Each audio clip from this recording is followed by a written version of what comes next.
Hello dear student, this is Sudesh Sahu from life science tutorial. और इस video में मैं आपके लिए लेकर आया हूँ सीजी सेट 2017 का पेपर नंबर 3। ये सब्जेक्ट आपको रिप्रेजेंट करेगा लाइफ साइंस को। ठीक है, इस पेपर में हम डिस्कस करेंगे लाइफ साइंस के पेपर नंबर 3 को। मैं आपको बता दूं कि सीजी सेट 2017 में जो एग्जाम हुआ था उसके 3 पार्ट थे, पार्ट 1, पार्ट 2 एंड पार्ट 3, जिसमें से पार्ट 2 और पार्ट 3 जो है वो बायोलॉजी था। बायोलॉजी मतलब आपका सब्जेक्ट था जिसको हमने कहा था लाइफ साइंस।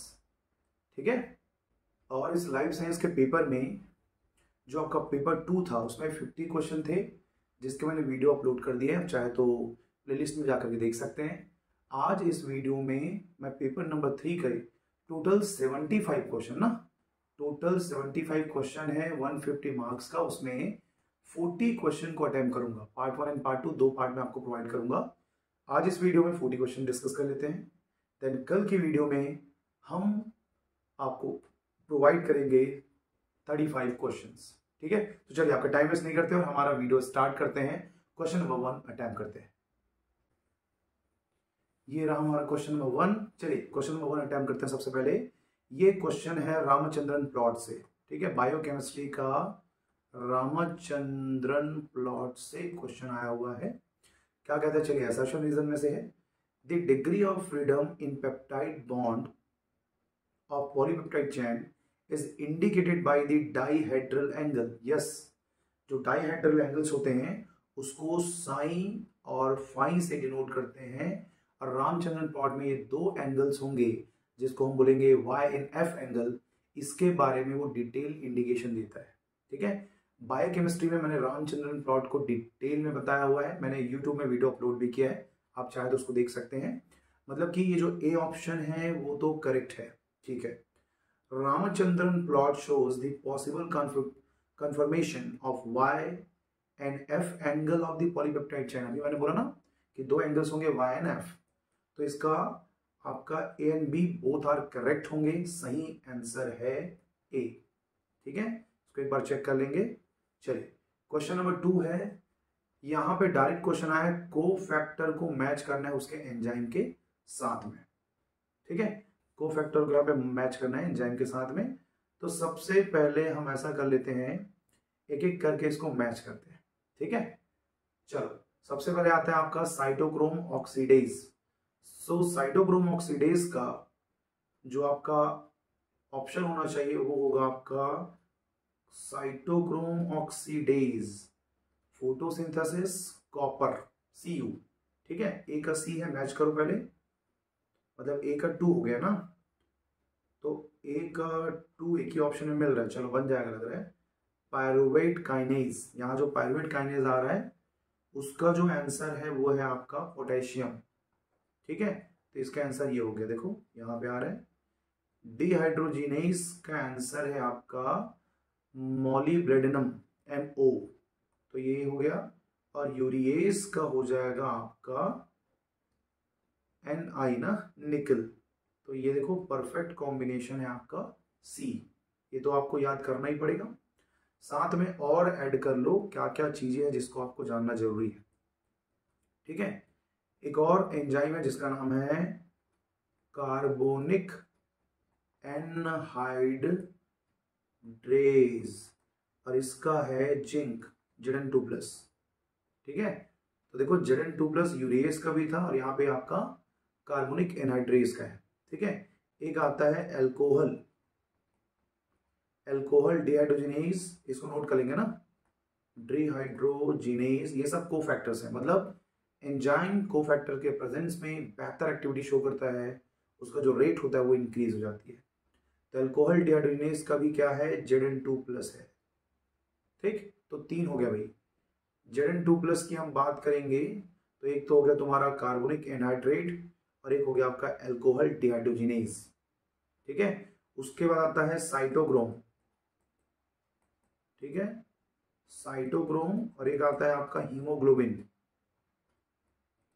तो साइटोक्रोम और हीमोग्लोबिन का आपका ये तो जान गए। हीमोग्लोबिन मतलब आयरन, Fe2+ और Fe3+, ये दोनों उसमें आ जाएंगे। ठीक है, ये हो जाएगा आपका। और एग्जांपल है जैसे कि फेराडॉक्सिन। एक एग्जांपल है फेरेडॉक्सिन, इसका भी आपका Fe2+ और Fe3+ है। ठीक है।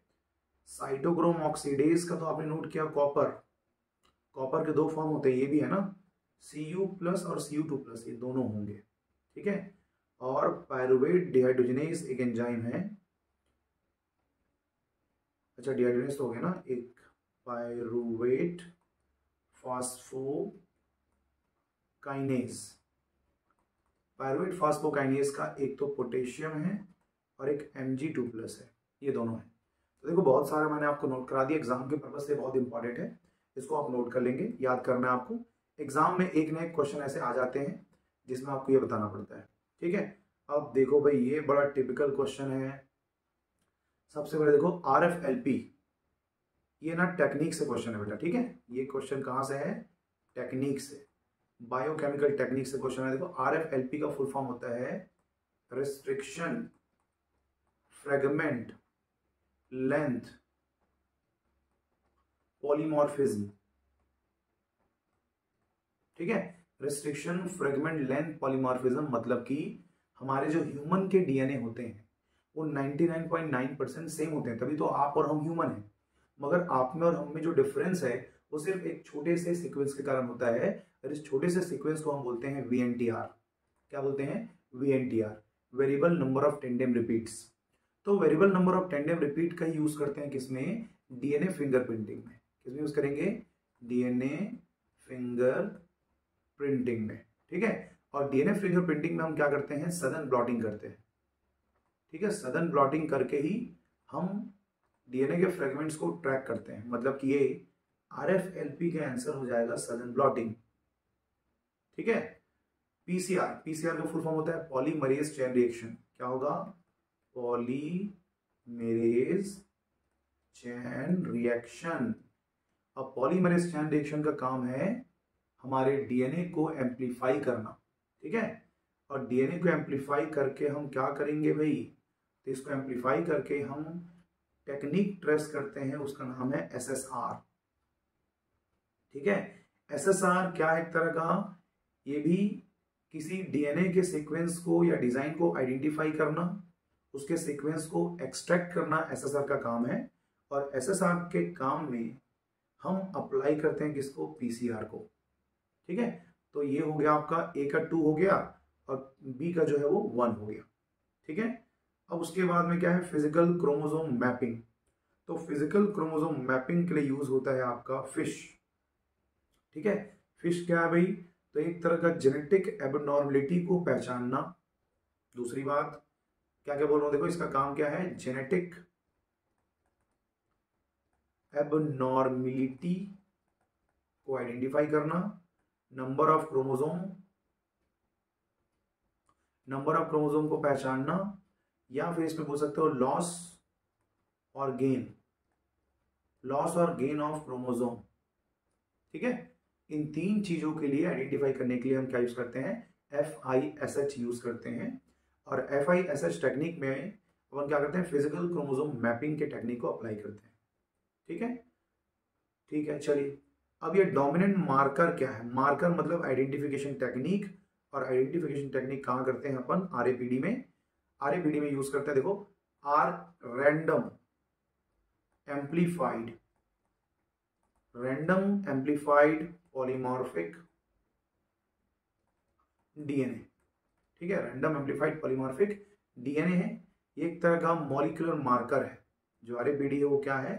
तो याद रखना, मॉलिक्यूलर मार्कर है, इसको नोट कर लो, क्योंकि जो पॉइंट्स एग्जाम में नहीं आए वो पॉइंट आपके आगे आ सकते हैं। इसको कहाँ यूज करते हैं? तो स्टार पॉइंट है भाई, रेड पेन से नोट कर लेना इसको। ठीक है। रेड पेन से मैं भी नोट कर देता हूं। ये यूज्ड होता है, यूज्ड टू डिटरमाइन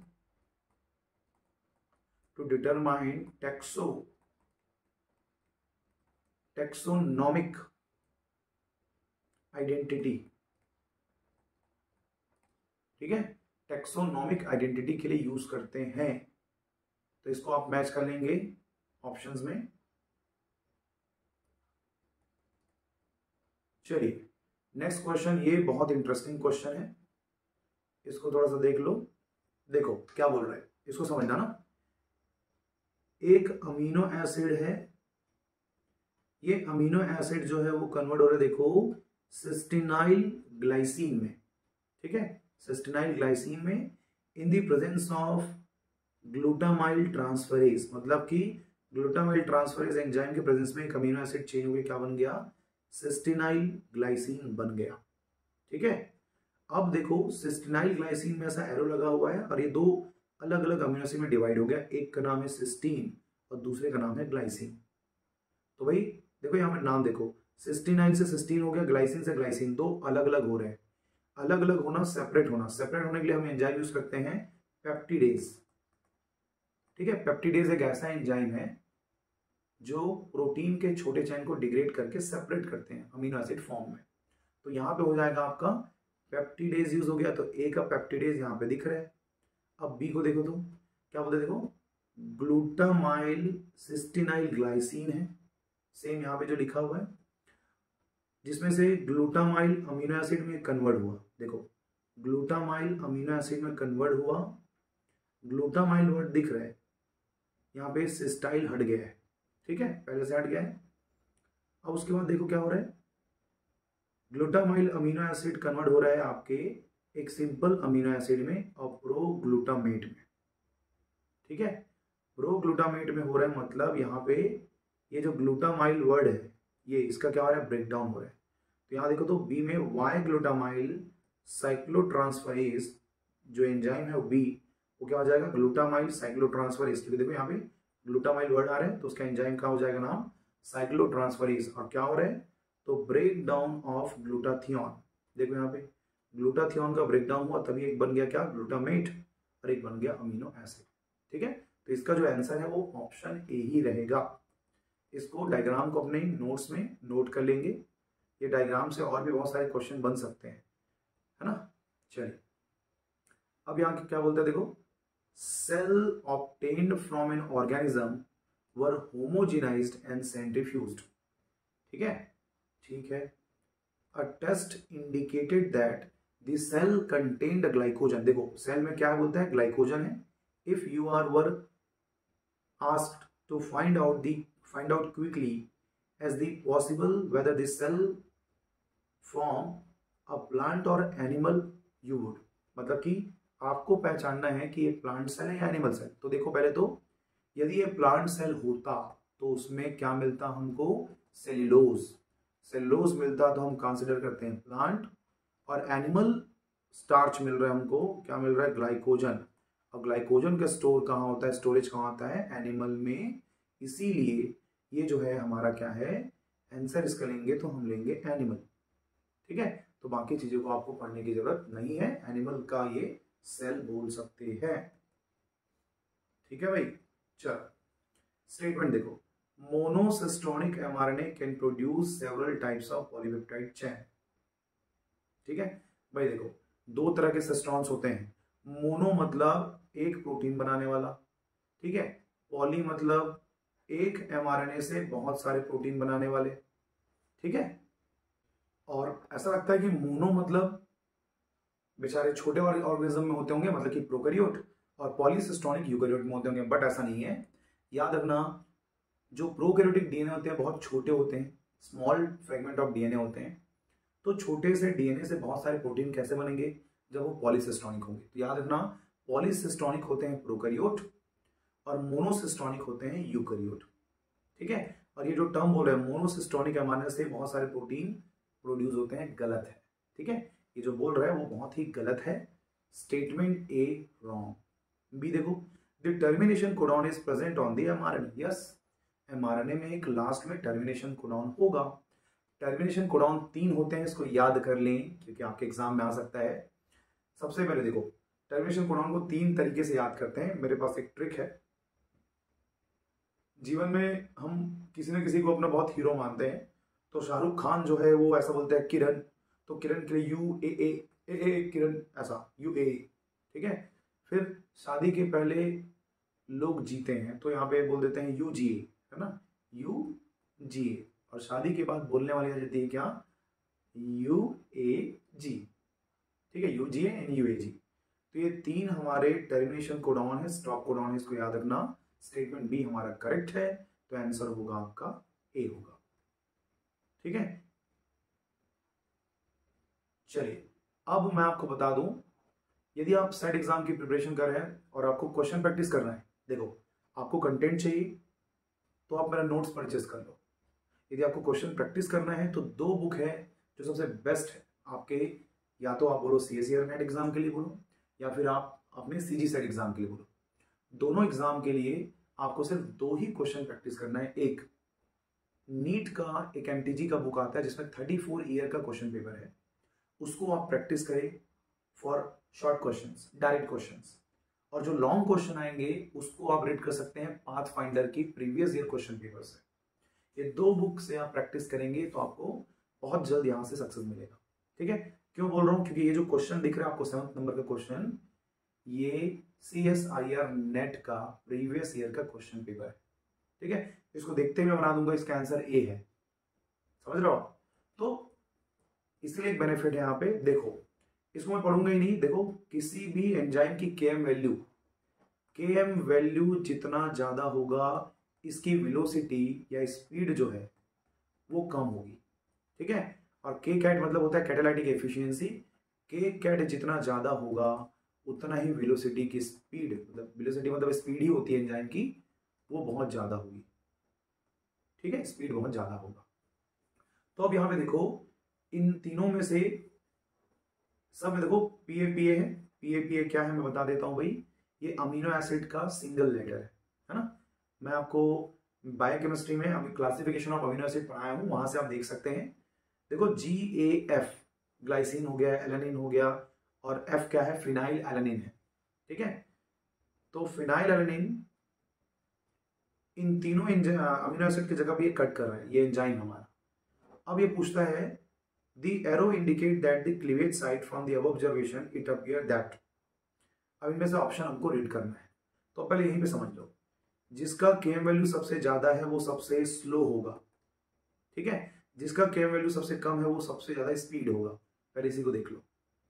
ठीक है, अब देखो इसमें देख के लग रहा है कि सबसे फास्ट कौन है, ये है, मगर भाई ये कितना है 1.51 है ना, 1.5 है, और ये बेचारा कितना है 0.64। इसको डबल करो, चलो 0.64 कितना आ जाएगा 8 to 1.28। ठीक है, ये 1.28 होता तो ये कितना होता 36 होता। सोचो अभी भी 51 में नहीं गया है, 1.28 में 36 है, तो भाई इससे ज्यादा है वैल्यू। समझ में आ रहा है? तो जिसका केएम वैल्यू कम होगा उसका स्पीड ज्यादा होगा। और पहले ही ऑप्शन में देख लो आप, यहां पे लिखा हुआ है देखो PAF is digested more rapidly, जो कि करेक्ट ऑप्शन है। नोट कर लेंगे इसको। ठीक है, कई बच्चे मुझे मैसेज करते हैं कि इसका क्वेश्चन पेपर मुझे सेंड कर दो। मैं चाहता हूं कि आप एक एक क्वेश्चन को अपने कॉपी में लिखो, उसके आंसर्स को हाईलाइट करो, आप पढ़ोगे, आप उसको नोट करोगे, आप उसको देखोगे, तो आपको तीनों सेंसर्स काम करेंगे और आपके ब्रेन में वो स्टोर हो जाएगा। ठीक है, तो थोड़ा सा लेजीनेस जो कैरेक्टर्स है उसको छोड़ो, और जितने भी क्वेश्चंस मैं आपको यहाँ पे बता रहा हूँ जो कि प्रीवियस ईयर के क्वेश्चन पेपर है, उसको पहले आप सॉल्व करो और अपने कॉपी में नोट करो। यदि आपको सच में सीजी सेट या सीएसईआर नेट एग्जाम क्वालिफाई करना है तब, यदि नहीं करना तो तुम्हारी मर्जी, तुमको जो करना है वो कर सकते हो। ठीक है, चल अब यहाँ पे देखो ग्लाइकोलाइटिक पाथवे। भाई ग्लाइकोलाइसिस कहाँ चलता है, ग्लाइकोलाइसिस चलता है बेचारा साइटोसॉल में। ठीक है, यूकैरियोटिक ऑक्सीडेटिव मेटाबॉलिज्म कहाँ चलता है, तो ऑक्सीडेटिव मेटाबॉलिज्म चलता है आपके माइटोकॉन्ड्रिया में। ग्लाइऑक्सिडेट पाथवे ग्लाइयोक्सिजोम में। ठीक है, कैल्विन साइकिल कहाँ चलेगा, क्लोरोप्लास्ट में। ठीक है, तो इसका आंसर आ जाएगा आपका सी आ जाएगा, सी को टिक कर लेंगे। ठीक है, ये सब मैं मेरे सीजी सेट सीएसईआर नेट के कोर्स में मैं सभी चीजें बहुत डिटेल में पढ़ाता हूँ, तो आप चाहो तो ज्वाइन कर सकते हो। उसका कॉस्ट बहुत ही कम है, 6,999 ना, 6,999 रुपए में ये कोर्स मिलेगा। 1 साल का सब्सक्रिप्शन होगा, 1 साल तक आप जितना चाहे उतना वीडियो देखो, जितने बार क्वेश्चन प्रैक्टिस करना उतना प्रैक्टिस करो, आपको सब कुछ मिलेगा। ठीक है, चलिए नेक्स्ट क्वेश्चन में आते हैं। If n is the amount present in the cell at the end of G2 phase. Okay, the amount of DNA per cell at the end of G1 is, क्या बोल रहे देखो, ये हमारा सेल साइकिल है। सेल साइकिल में सबसे पहले कौन सा फेज आता है? सबसे पहले G1, उसके बाद S, उसके बाद G2। ये बोलता है कि G2 फेज के एंड में सेल का जो डीएनए है वो कितना है बोलता है? n है बोलता है। ठीक है, तो आपको पता है कि S फेज में जब कंप्लीट होता है तो जो हमारा डीएनए है वो डबल हो जाता है, और वो अभी n है, मतलब पहले वो क्या रहा होगा? आधा रहा होगा, हाफ n रहा होगा। तो हाफ n को ऐसा मेंशन कर सकता हूँ n/2, तो आपका आंसर आ जाएगा इसका n/2। ठीक है, बहुत इजी है। ये आपके सेल साइकिल एंड डिवीजन से क्वेश्चन है, जो कि बहुत बेसिक है। मैं इसको अपलोड भी किया हूँ, आप चाहे तो देख सकते हैं। ठीक है, हाँ भाई, ये खतरनाक क्वेश्चन है, बहुत टफ क्वेश्चन है। चलो भाई, extra cellular matrix and their protein के बारे में डिस्कस करते हैं। क्वेश्चन पूछा है which one of the following combination is not correct. ठीक है, क्या क्या करेक्ट है देखते जाओ। चलो, जो जो दिख रहा है उसको देखते जाओ। Adherens junction are cell cell anchoring junction connecting actin filament in one cell with the next cell. Yes, ये सही है। ठीक है, इसको टिक कर देते हैं, आगे बढ़ते हैं। जो आपको दिख रहा है उसको मेंशन करेंगे यहाँ पे। चलो, उसके बाद क्या बोलता है भाई? ओके, नीचे ना क्या बोलता है देखो, टाइट जंक्शन और ये ऑक्यूलू लिखा गया है, मतलब मिस प्रिंट होगा, हो सकता है। एक तरह का टाइट जंक्शन जो है वो एक जंक्शन है जिसमें which seal the gap between the two cell. Yes, जैसे कि मोरुला में जो 8 सेल स्टेज होती है उसमें पूरे सेल एक दूसरे से कॉम्पैक्ट होते हैं, दैट इज कॉल्ड गैप, बोलेंगे इसको टाइट जंक्शन बोलेंगे। तो मुझे ये भी ठीक लग रहा है, राइट, करेक्ट है ये। एम और एन करेक्ट हो गया ना। चलो आगे देखते हैं। Desmosome are the cell matrix anchoring junction connecting the actin. नहीं, ये रॉन्ग है भाई। आगे देखो, gap junctions are the channel तो है ही नहीं, गैप, अच्छा सॉरी है, ठीक। Forming the junction allow the passage of small water soluble molecule from cell to cell. ना, वाटर सॉल्युबल मॉलिक्यूल के लिए नहीं है। ठीक, चलिए देखते हैं। Hemidesmosomes are cell matrix anchoring junction. हाँ, डेस्मोसोम एक तरह का सेल मैट्रिक्स जंक्शन है। डेस्मोसोम एक तरह का इलास्टिक प्रोटीन होता है जो कि एक तरह का मैट्रिक्स में जंक्शन का काम करता है, connecting the intermediate filament in one of the cell to the extra cellular matrix. ये करेक्ट ऑप्शन है। तो आपका हो जाएगा एम एन और क्यू। अच्छा, इसमें 2 ही ऑप्शन दिया हुआ है ना, तो आपका हो जाएगा ओके, नॉट करेक्ट पूछा है, सॉरी नॉट करेक्ट पूछा है। तो एम एन और क्यू आपका करेक्ट है। तो ओ और पी रॉन्ग है भाई। ओ और पी कहाँ है देख लो, ये B, O P wrong answer है। ठीक है, चलिए बन जाएगा। Which of the following factor affect the responsiveness of target cell to the hormone? मतलब कौन कौन से कंडीशन में जो रिस्पॉन्स है वो कम ज्यादा हो सकता है? तो एक तो हार्मोन का कंसंट्रेशन, बिल्कुल हार्मोन का कंसंट्रेशन कम या ज्यादा होने से अफेक्ट तो पड़ते हैं। जैसे कि मेंस्ट्रुएशन साइकिल में जो एस्ट्रोजन का लो कंसंट्रेशन होता है वो नेगेटिव फीडबैक देता है और हाई कंसंट्रेशन पॉजिटिव फीडबैक देता है। दैट मीन्स कंसंट्रेशन से तो अफेक्ट पड़ेगा ही, है ना। तो ये तो हो गया। टारगेट सेल टाइप, भाई सेल का टाइप कुछ भी हो, रिसेप्टर उसमें होना चाहिए, तो ये तो नहीं है ऐसा। Abundance of the hormone receptor, तो भाई जितना रिसेप्टर उतना ज्यादा इफेक्ट, ठीक है, ये भी ठीक है। इन्फ्लुएंस द अदर हार्मोन, ये भी ठीक है, ठीक है। Age of the target cell, भाई एज कम हो या ज्यादा वो डिपेंड नहीं करता, एक तो हार्मोन और एक उसके रिसेप्टर, इन दोनों चीजों पे ज्यादा ये अफेक्ट करता है। तो एम ओ और पी करेक्ट आंसर है। तो एम और पी कहाँ है आपका? डी में है, तो इसको टिक लगा लेंगे। चलो नेक्स्ट क्वेश्चन देखते हैं। Biomembrane fluidity refers to the viscosity of lipid bilayer of the cell. Biomembrane की जो फ्लूइडिटी होती है refers to the viscosity of the lipid bilayer of the cell membrane. ठीक है, फ्लूइडिटी जो है विस्कोसिटी के ऊपर, ठीक है। The ability of lipid to the diffuse laterally in a bilayer indicate that it cannot act as a fluid। नहीं भाई, ये फ्लूइड है तभी तो वो एबिलिटी शो करता है ना। लेटरल मूवमेंट होते हैं और ट्रांसवर्स, 2 मूवमेंट होते हैं इसमें, ठीक है। तो इसमें तो फिर ये रॉन्ग है, तो आपका हो जाएगा ए करेक्ट, बट बी जो है वो रॉन्ग होगा। ये प्लाज्मा मेम्ब्रेन से क्वेश्चन आया हुआ है, मैंने वीडियो अपलोड किया, वहां से देख सकते हो। ठीक है, यह cyclin bind to the CDK during the S phase and are required for the inhibition of DNA replication।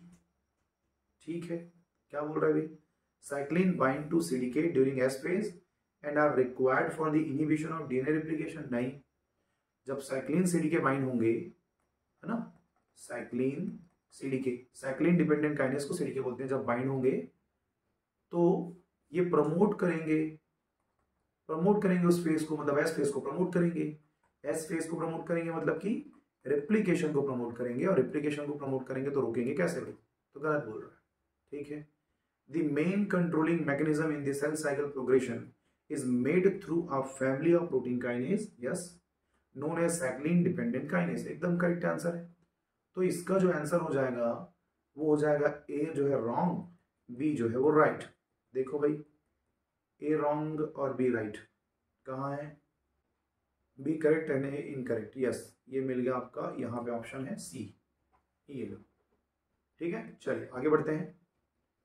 Question number 14, ये आपका है इनहिबिटर से क्वेश्चन आया, बहुत बेहतरीन क्वेश्चन है।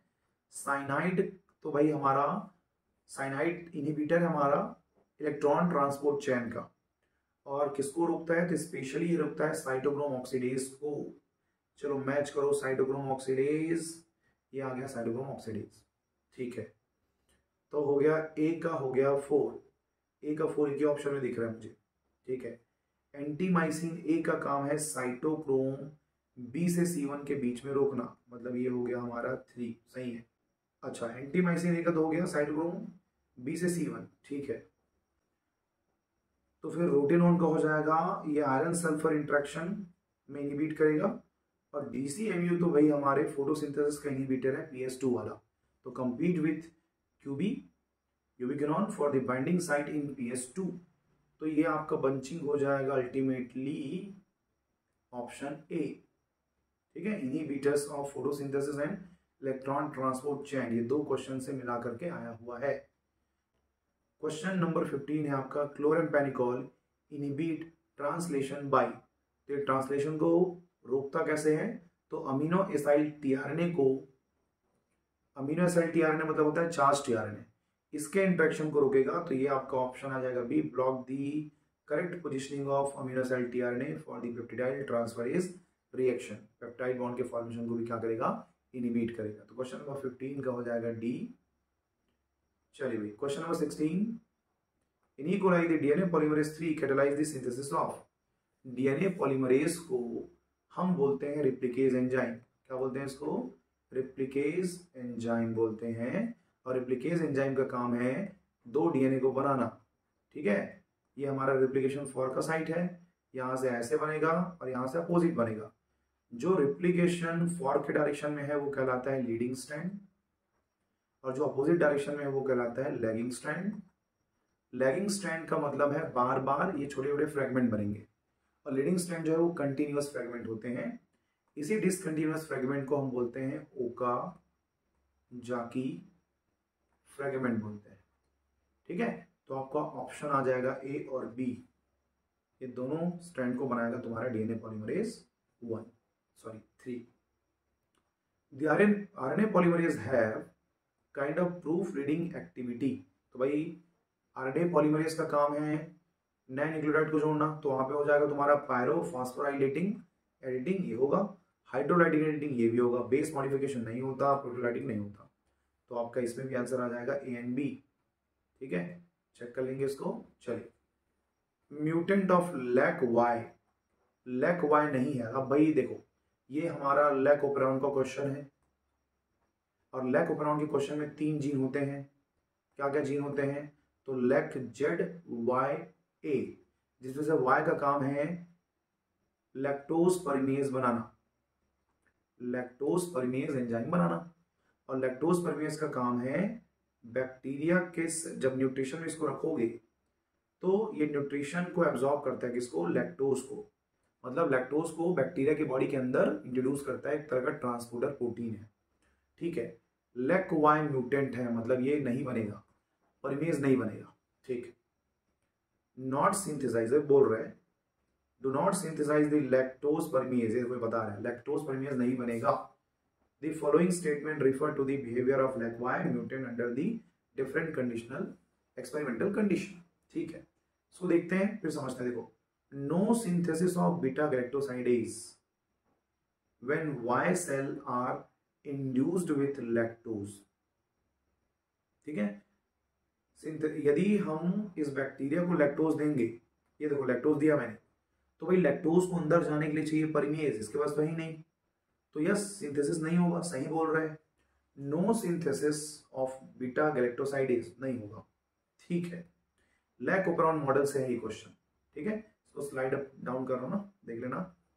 नेक्स्ट क्या बोलते हैं, देखो, synthesis of beta galactosidase when the cell are induced with lactose. भाई ये तो जस्ट उल्टा है, तो ये तो गलत है, बी ऑप्शन को हटा।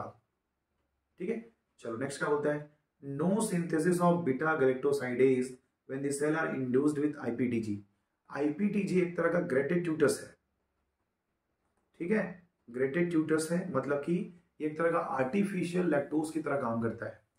तो भाई देखो, बेचारा लैक्टोज को अंदर नहीं ले जा सकता, मगर आईपीटीजी को ले जाने की जरूरत नहीं, वो तो चले जाएगा। तो यहाँ पे सिंथेसिस तो होगी, तो ये स्टेटमेंट भी गलत है। ठीक है, synthesis of beta galactosidase when cell are induced with IPTG, ऊपर वाला गलत है, मतलब नीचे वाला सही है, क्योंकि ये चारों ऑप्शन जो है एक दूसरे के एंटागोनिस्टिक है। चलो अब लास्ट के दो ऑप्शन, ये भी एक दूसरे के एंटागोनिस्टिक है, इसको भी देख लेते हैं। क्या बोलते हैं, देखो, the cell induced with IPTG can not grow in the presence of TONPG. ये टीएनओपीजी क्या है भाई, एक तरह बता रहे कंपाउंड है whose uptake is mediated by lactose permease। तो भाई लैक्टोज परमेज से यदि वो रेगुलेट हो रहा है, तो ये तो गलत ऑप्शन हो जाएगा कि cell induced with IPTG can not grow in the presence of TONPG, है ना। नीचे को देखते हैं, चलो क्या बोलते हैं, cell induced with IPTG can grow in the presence of TONPG, मतलब ये दूसरों एक दूसरे के अपोजिट है। तो यस, आईपीटीजी के केस पे ग्रो कर सकता है in the presence of TONPG. क्यों? क्योंकि टीओएनपीजी का काम जो है वो लैक्टोज परमेज अपटेक से रिलेटेड है, और वो तो हो ही नहीं रहा। ठीक, तो इसका काम तब होता जब वहां पे लैक्टोज होता। तो आंसर आपका मैच कर लेना, क्या क्या सही है इसमें। एक सही है ए, डी और एफ सही है। एडीएफ कहाँ है, एडीएफ, यस पहला ऑप्शन है एडीएफ। ठीक है, चलिए, ये बहुत टिपिकल क्वेश्चन हो सकता है, इसको थोड़ा रीड कर ले। चलो, HeLa cell extract was used to study transcription of gene X.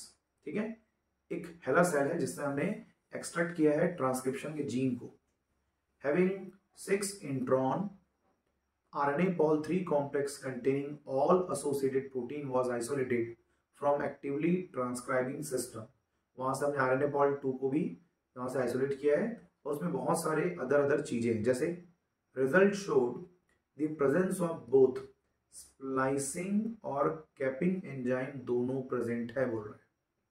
ठीक है, दोनों है, क्या क्या है, स्प्लाइसिंग है और कैपिंग दोनों है।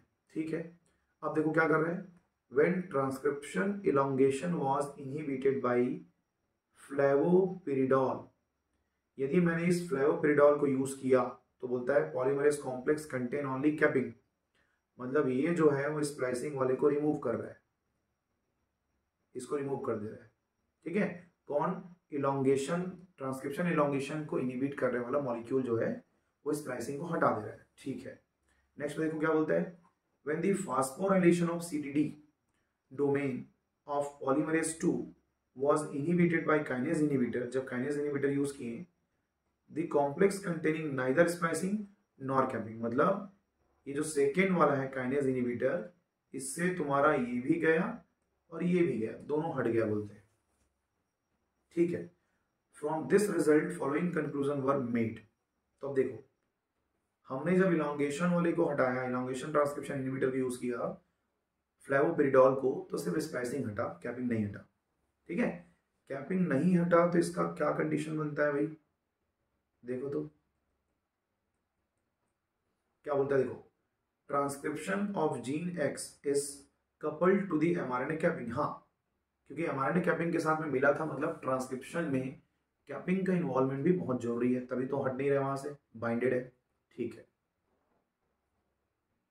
Transcription elongation is coupled to splicing. Yes, हमने इलोंगेशन इनहिबिटर को यूज किया तो हमारा ये कौन हट गया, स्प्लाइसिंग फैक्टर हट गए थे, मतलब यस इलोंगेशन के लिए स्प्लाइसिंग जो है वो भी रिक्वायर्ड है। ठीक है, अब क्या बोलते हैं, देखो phosphorylation of CTD is required for the recruitment of capping and the splicing enzyme.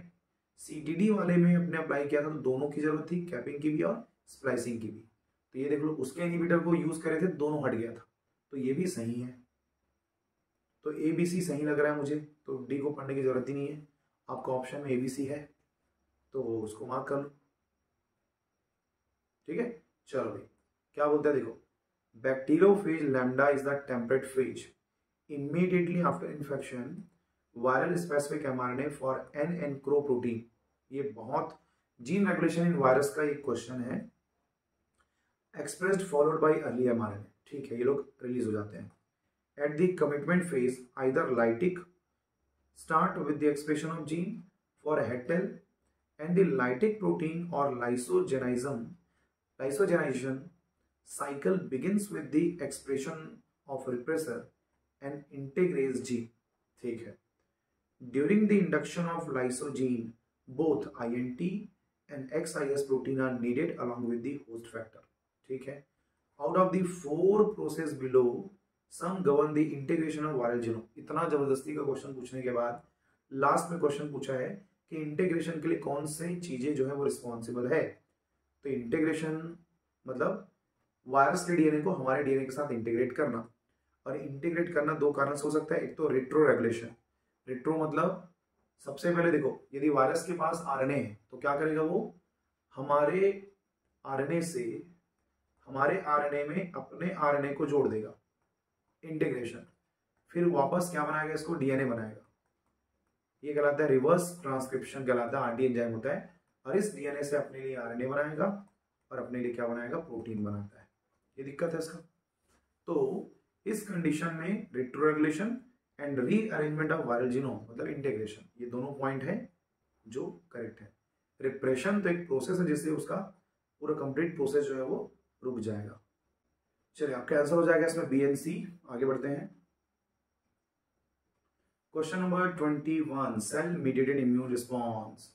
हमारे बॉडी में दो तरह के इम्यून रिस्पॉन्स होते हैं, सीएमआई मतलब सेल मीडिएटेड, और एक होता है आपका ह्यूमरल।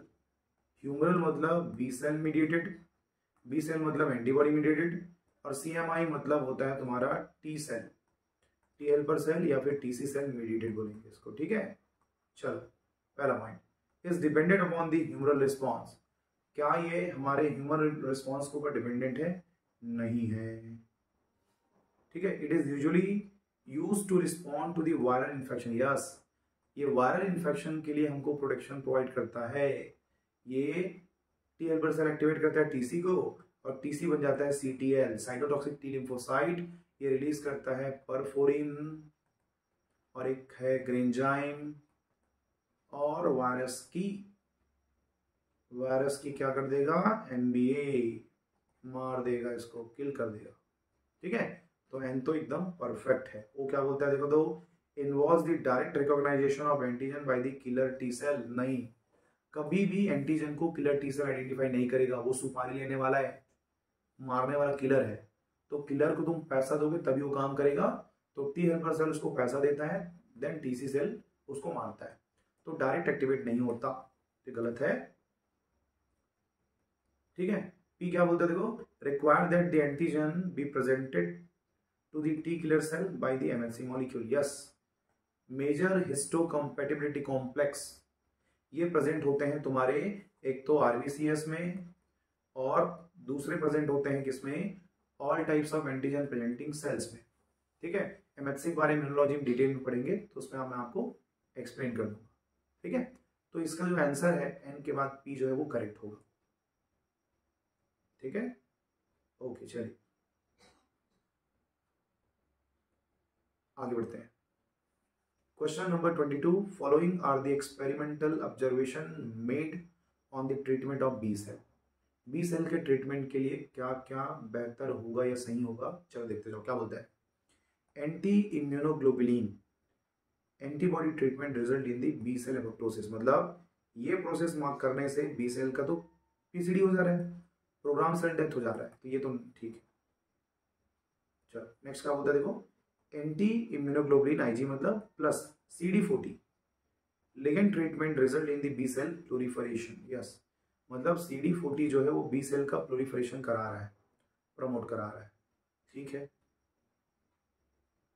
सी क्या बोलता है भाई, एंटी आईजी प्लस CD40, अच्छा ऊपर वाले एक्सपेरिमेंट के साथ में प्लस जोड़ दिया इंटरल्यूकिन, तो प्लोरीफरेशन के साथ में स्विचिंग हो रहा है IgG और IgG1 में, ठीक है, एक स्टेज आगे बढ़ गया। नेक्स्ट क्या बोलता है, एंटी आईजी प्लस इंटरल्यूकिन ना, CD40 को हटा दिया यहां से, ट्रीटमेंट करोगे तो लेस बी सेल प्रोलिफरेशन होगा, मतलब CD40 के प्रेजेंस में ही अच्छा प्रोलिफरेशन हो रहा है, ठीक है। चलो स्टेटमेंट समझ में आ रहा है, क्या बोलता है ऑप्शन में देखो, फ्रॉम द ऑब्जर्वेशन अब observation which one of the following is the correct interpretation for the role of CD40 in the B cell। तो CD40 का क्या काम है, ठीक है, तो यहां पे देखो CD40 का काम था प्रोलिफरेशन कराना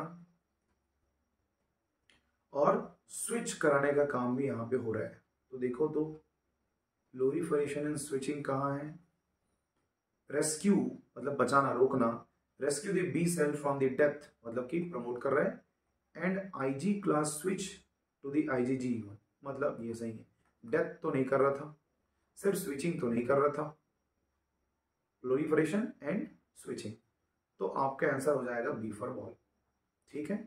चलिए question number 23, pick the correctly match pairs from the group A and B, ठीक है, ठीक है भाई इसमें देख लेते हैं।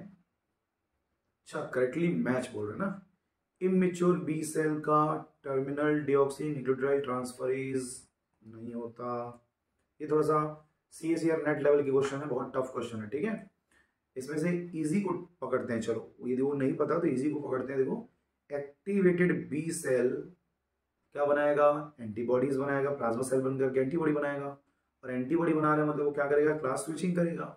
सबसे पहले IgM बनता है, उसके बाद बनता है IgG बनता है, ठीक है, तो N तो सही है, अब N के साथ मैच करो तो दो लोगों में से समझ में आ जाएगा। Pre B cell surrogate light chain, pre B cell में कहां से भी लाइट चेन हैवी चेन बनेगा, ये तो मैच्योर होने के बाद बनता है, ठीक है। मैच्योर बी सेल में recombination activating gene 1 yes present होता है, तो इसका आंसर हो जाएगा P सही है, और इधर से हमारा N सही है, तो N और P मैच कर लो। अच्छा ऑप्शन 1 में ही है, देख लो ये ऑप्शन 1 में ही है, ठीक। चलिए क्वेश्चन नंबर 24, ये भी आ गया तुम्हारा कैंसर से, ठीक है। Binding of P53 with MDM2 a ubiquitin E3 ligase is a precondition for the cancer progression। अरे भाई MDM2 P53 E3 ubiquitination ये तो रोकता है, इनहिबिट करता है, कैंसर प्रोग्रेशन नहीं है। Phosphorylation of tyrosine residue in the C terminus of the human CSRC is essential for the cell innovation and the motility, ठीक है। यस टायरोसिन रेसिड्यू में फॉस्फोराइलेशन होने से इम्बैलेंस तो होगा, तो इसके यहाँ B तो सही है, और देख लेते हैं मैच कर लेते हैं। Loss of function of both alleles of tumour suppression gene, TSG का लॉस मतलब कैंसर को प्रमोट, प्रिवेंट मेटास्टेसिस कैंसर को रोकना है बोल रहा है, मतलब ये तो गलत है, रोकेगा नहीं वो बढ़ाएगा। Dimerization of MYC Max leads to the enhance cell proliferation मतलब कैंसर को बढ़ाएगा, तो D सही है, B सही है, तो B और D ऑप्शन हो जाएगा। BD कहाँ है, तो आपके D ऑप्शन में, ठीक है। चलो भाई ये क्या बोलते हैं देखते जाओ। A ligand recognizing two different cell surface receptor A और B दो है भाई, ए है एक बी है, ठीक है। क्या बोलता है, receptor A with a ligand is internalized along with the ligand, whereas the receptor B, after binding with the tyrosine kinase, activity of the intracellular domain, one particular disease is associated with the loss receptor mediated signal transduction of the ligand। ठीक है, ए और B को पहचानना है। देखो क्या बोलते हैं, receptor A with the ligand is internalized, ligand जो है वो इंटरनलाइज्ड हो रहा है along with the ligand whereas, okay, मतलब ए जो है वो सेल के अंदर है, न्यूक्लियर रिसेप्टर बोल सकते हैं इसको, इसका है न्यूक्लियर रिसेप्टर और ये हमारा सेल सरफेस रिसेप्टर है, ये सेल सरफेस वाला है, ठीक है। अब ये पहचान लेंगे अपन। देखो क्या बोलते हैं, loss of binding affinity of receptor A nuclear का to the mutation in the extra cellular domain, भाई वो अंदर वाला न्यूक्लियर वाला है तो एक्स्ट्रा सेलुलर डोमेन से क्या करेगा, एक्स्ट्रा सेलुलर डोमेन मतलब सेल सरफेस रिसेप्टर, ये तो गलत है, ठीक है। आगे देखो,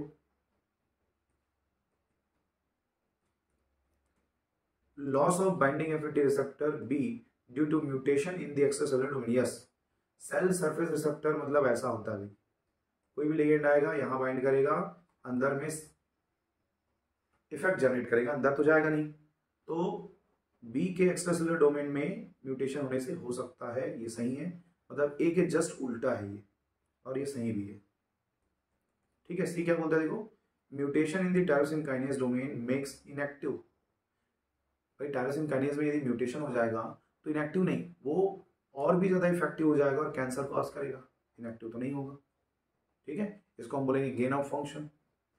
लास्ट ऑप्शन बोलते हैं mutation in the intercellular domain, अच्छा, इंटरसेलुलर डोमेन में यदि होता है mutation, rendering it capable of endocytosis, yes, endocytosis के प्रोसेस को रेंडर कर सकता है, सही है। तो इसका आ जाएगा B and D, B and D मतलब आ जाएगा आपका सी ऑप्शन में आ जाएगा।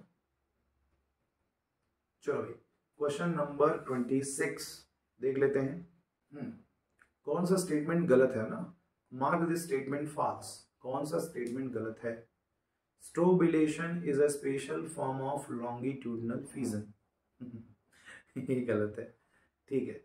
चलिए, और क्या बोलता है, in budding new individual develop from the small outer growth on the surface of, ठीक है। ईस्ट में जैसे मान लो ये ऐसा बडिंग हुआ, यहां से टूट गया, ठीक है, मतलब ये तो सही है स्टेटमेंट। अब देखो क्या बोलता है, certain marine sponges produce the flagellated gemmule, हाँ, गैम्यूल को फॉर्मेशन इसमें होता है, ठीक है। Every individual in the complete parthenogenesis, parthenogenesis मतलब seedless fruit, arises from the unfertilized egg, yes, unfertilized egg, that is the asexual reproduction in plant, और इसको हम एक और नाम से भी जानते हैं, एपोमिक्सिस बोलते हैं, ठीक है, एपोमिक्सिस बोलते हैं, ठीक है। With age the immune responses increases, age के साथ में इम्यून रिस्पॉन्स इंक्रीज होता है, बोलता है भाई डिक्रीज होता है, ठीक है। तो इसका हो जाएगा एम और क्यू, रॉन्ग में एम एंड क्यू, आंसर आ जाएगा आपका सी ऑप्शन में। During the lens formation in the Xenopus, ये डेवलपमेंटल बायोलॉजी का क्वेश्चन है, इसको तो डिटेल नहीं बता पाऊंगा, बहुत टिपिकल इसके प्रोसेस होते हैं। Following statement have been proposed, ठीक है। Lens induction can be achieved in the absence of optic vesicle, ना, हटा दो इसको। The optic vesicle can induce the presumptive trunk ectoderm, yes, trunk ectoderm का इंडक्शन में प्रमोट करेगा हमारा ऑप्टिक वेसिकल, ये सही है, ठीक है। इसका क्या बोलते हैं, only the head ectoderm can respond to the direct signal from the optic vesicle to form the lens, yes, head में तो जीन होंगे, तो एन और ओ, ठीक है, दो का बच दिया है, तो एन और ओ मतलब यहां पे आ जाएगा आपका सी ऑप्शन, ठीक है। चलिए, ओके, ड्रोसोफिला में डेवलपमेंट से भी क्वेश्चन आया हुआ है यहाँ पे, देखो, segmentation gene in the Drosophila are divided into the 3 group, gap gene, pair rule gene और सेगमेंट पोलैरिटी जीन, ठीक है। Based on their mutant phenotype, below are some of the major gene expressed in the sequential manner. इनका आपको sequence बताना है, ठीक है। तो ठीक है, हेयरी जीन देखो, इसमें ये सीक्वेंस सही है। गैप जीन के बाद पेयरल जीन आता है, पेयरल जीन के बाद सेगमेंट जीन आता है, ठीक है। तो हेयरी जीन से पेयर्ड, पेयर्ड से टेललेस और टेललेस से पेस्ड, ये सीक्वेंस सही है, एक हो गया। यहाँ पे देखो तो हैंचबैक से इवन स्किप्ड, और उसके बाद में है फिशिटूजा और विंगलेस, ये सीक्वेंस गलत है। आगे देखो, और स्किप्ड, जेंट, then paired, then wingless, paired के बाद विंगलेस, ये भी एक मिस्टेक है, तो मतलब ये सही होगा, ठीक। टेलस, ठीक है, देन हेयरी, ओके, गूसबेरी, ठीक, हाँ ये करेक्ट है। इसके लिए आप ना डिटेल वीडियो देख लेना, डेवलपमेंटल बायोलॉजी इन ड्रोसोफिला, वहां पे आपको ये मिल जाएगा। इसका आंसर हो जाएगा एम और पी। चलिए question number 29, in a tadpole, ठीक है, if the tail is amputated it can regenerate, ठीक है। However if the tail is amputated and then expose to the retinoic acid, it developed the limb instead of regenerated the tail. This could be due to, भाई हमारा जो रेडियोनिक acids होते हैं वो positional value show करता है, ठीक है। तो पोजिशनल वैल्यू शो करता है मतलब जहां पे जितना ज्यादा कंसंट्रेशन होगा उसी के हिसाब से वो रेगुलेट करता है।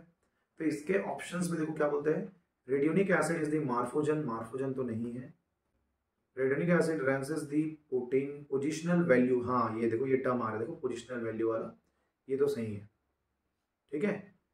This is the random phenomena and is not well understood, ये भी ठीक है। तुम्हारा एन और ओ ऑप्शन सही होगा, देख लो ऑप्शन है क्या है। चलिए ठीक है, बहुत अच्छा है तो अच्छी बात, और मेहनत करने की रिक्वायरमेंट नहीं है ना। चलो ये इजी क्वेश्चन है भाई, ये बहुत जल्दी तुमको समझ में आएगा। मैच द फॉलोइंग ग्रुप, ठीक है। बेसोफिल, बेसोफिल देखो भाई, बेसोफिल का काम है एलर्जी, एलर्जिक रिस्पॉन्स को रेगुलेट करना, और एलर्जिक रिस्पॉन्स को रेगुलेट करता है कौन, इम्यूनोग्लोबुलिन ई। तो देखो तो इम्यूनोग्लोबुलिन ई है, ये देख लो है, ठीक है। बी सेल का काम है, जब प्लोरीफरेट होता है तो क्या बनता है, प्लाज्मा सेल। टी सेल क्या रिलीज करता है बोला था, परफोरिन। न्यूट्रोफिल का काम क्या है, फेगोसाइटोसिस। इसको मैच कर लेना, मैंने बना दिया है ना। चलिए ये बहुत इंटरेस्टिंग क्वेश्चन है, यदि आपको नहीं भी समझ में आएगा तो भी बन जाएगा क्वेश्चन, यदि आपके पास थोड़ी बहुत नॉलेज है तो। चलो सीधा पढ़ते हैं, कौन क्या बताना चाह रहे हैं उसको देखो। ये होस्ट है जिसको हम दे रहे हैं, ये डोनर है, मतलब इसने इसको अपने पार्ट को, अपने जीन को दिया, ठीक है।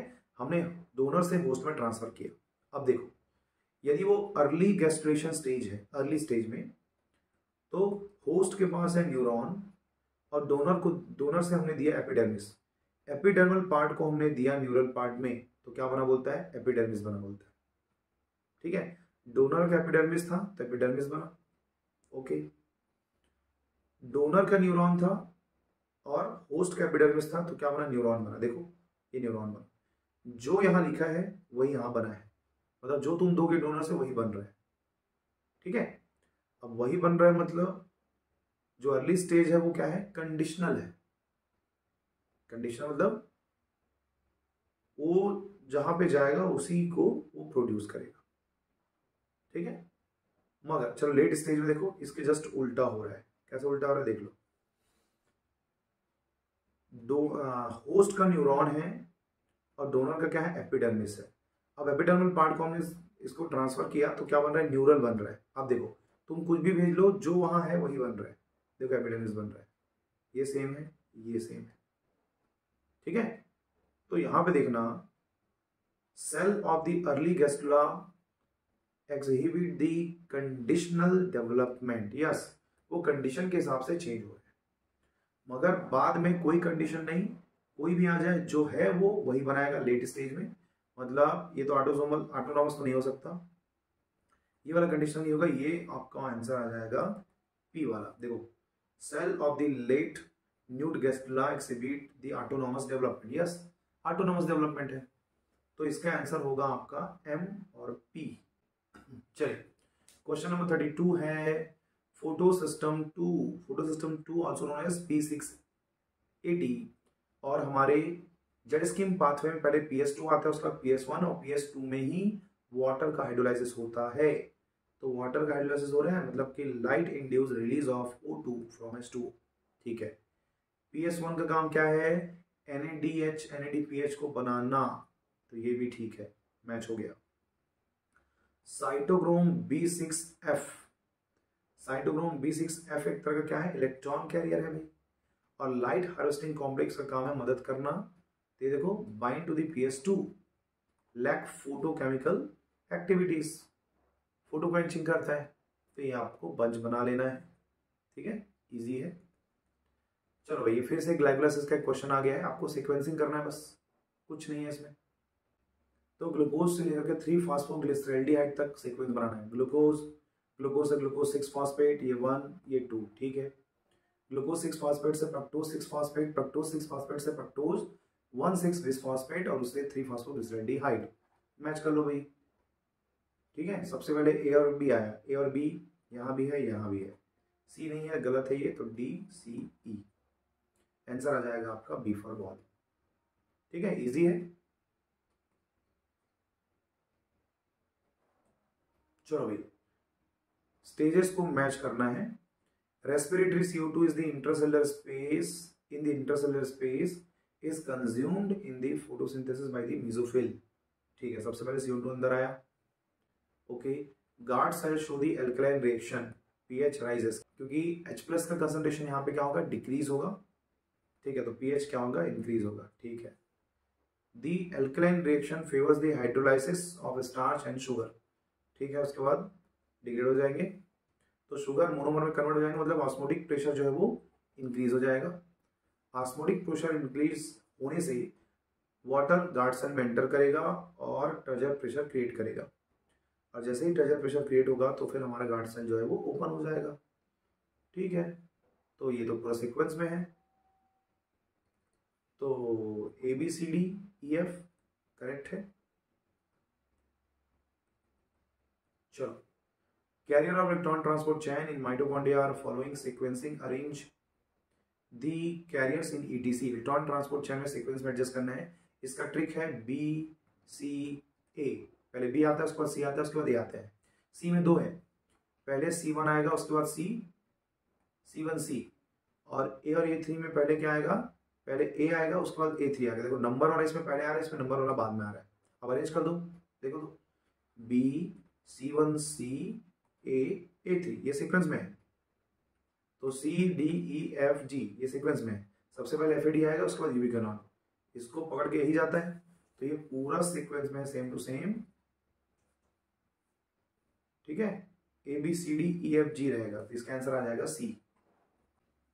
चलो, ये हमारा 36 नंबर का क्वेश्चन है। एब्सिसिक एसिड जो है उसका प्रोडक्शन क्लोरोप्लास्ट में होता है, एंड प्लास्टिड में होता है। देखो ये पॉइंट को नोट कर लेना, क्योंकि अदर एग्जाम में इसी क्वेश्चन को पूछ सकता है कि ABA का प्रोडक्शन कहाँ होता है।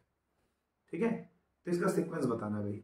तो भाई सेकेंडरी मेटाबोलाइट आइसोपेंटाइल पायरोफॉस्फेट को जो डेरिवेटिव होते हैं दैट इज कॉल्ड आइसोपेंटाक्साइल। डाइफॉस्फेट वहां से स्टार्ट होगा, तो देखो आइसोपेंटाइल से बनता है फर्नेसाइल। ठीक है, फर्नेसाइल से बनेगा तुम्हारा जियाजेंथिन, जियाजेंथिन से बनेगा तुम्हारा ट्रांस वायलोजेंथीन। ठीक है, ये हो गए तुम्हारे सीक्वेंस। देखो ADBC, ADBC को मैच करो, बन जाएगा लग रहा है। ABCD है इसमें, ये देखो ADBC, मतलब ये तुम्हारा सही आंसर है, बाकी को आप मैच करो।